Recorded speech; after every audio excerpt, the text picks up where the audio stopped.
So, ayan na nga. Ito yung result ng aking buhok. Bakit siya umitim lalo?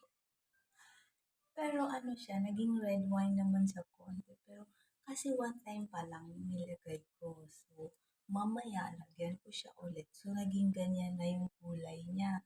Nawala na yung blonde. Ito na yung naging kulay niya. O, ayan. So, mamaya, tuloy-tuloy ko siya lagyan hanggang. So, yan na siya, guys. Nawala na yung ano, no? Nawala na yung pagka-blondie ng hair ko.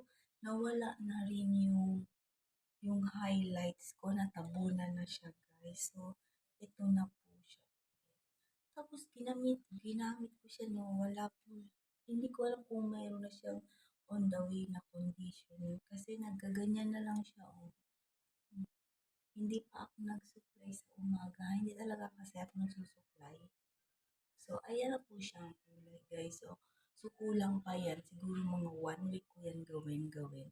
So, maging steady ang kulay niya. So, yes. Maitim na po siya sa loob. Tapos yung nasa taas na lang, ganyan na siya. O, diba saya-saya? Yay!